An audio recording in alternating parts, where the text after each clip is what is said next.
ونحن عندنا اذاعه طهران صوت الشباب دار السلام رقم ابتكار لحم الصبر ضربات قويه عنيفه في بيت لحم في بيت عظف في بيت شعمام ما بالنسبه لبيت تشريف. هنالك اسلوب جيد اسسنا اساسات حقيقه كما يطالبون واكثر من مره وثلاث مرات اربع مرات خمس مرات صارت الحاله متكرره. بالنسبه للحاله الاولى تختلف عن الحاله الثانيه بعده فقرات. الفقره الاولى بها انزلاق والفقره الثانيه راد عمليه جراحيه وان شاء الله احنا عده امور مستخدمه من قبل الحكومه العراقيه بعد تشكيل لجان طبيه قامت على اساس الانتفاضه الشعبانيه.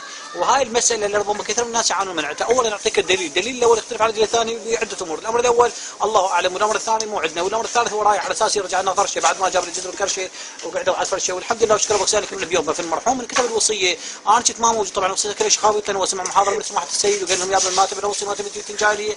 وهاي الوصيه حقيقه بعد ما ولدي اخوي جابوا لي قالوا لي تعال نودي المدرسه الاميه من المدرسه الاميه حقيقه نظروا بهاي القضيه وشافوا هاي صعبه كلش قالوا ان شاء الله هذا السبوق راح نشقق احنا. الحمد لله وشكر ربك سهل لك اليوم. فالمساله مساله مبدا المساله مساله عقيده احنا نعيش في ظروف غامضه كما قال الشاعر خصخص في كتاب المختص نار الليل الطنان شباب دار السلام الرحمن الصبري. والحمد لله وشكر ربك سهلها. فان شاء الله احنا نقول بما ان احنا قلنا واتصلنا اتصال مباشر ويا اخواننا المؤمنين وقالوا لنا على اساس نقل في اللحظه الموبايل دق علي. مشكور سيدنا. الو السلام من عليكم الله يساعدك عمي شلونك الحمد لله اشكر ربك سالك من اليوم اقول لك المرحوم توفى المحدث علي المساله مساله واقع حال احنا نعيش في والله العظيم بالله الكريم الله شاهد ورقيب بسم الله الرحمن الرحيم ما بعد. ونار الدرد عطانا على صوت الشباب دار السلام الرحمن الصبري. انا ما لي علاقه بهم هم العلاقه اللي صارت بيناتهم هم صارت بيناتهم كلش علاقه قويه انا ما لي شغل بالعلاقه الاولى.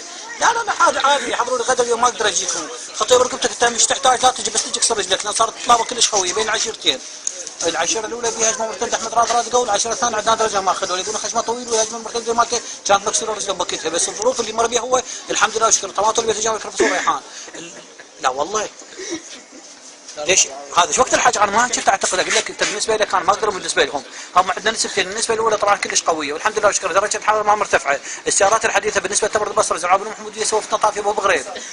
انا ما لي شغله انا قلت لك انا اريد فلوسي هل تعرف قد فلوسي؟ ما كلهم وفوني اياهن بعد سالمين الداعبين قلت ليش تريدين؟ انا بالنسبه للجزائر الكماريه ويا هشاميه قالت النهايه طلعت على الناصريه.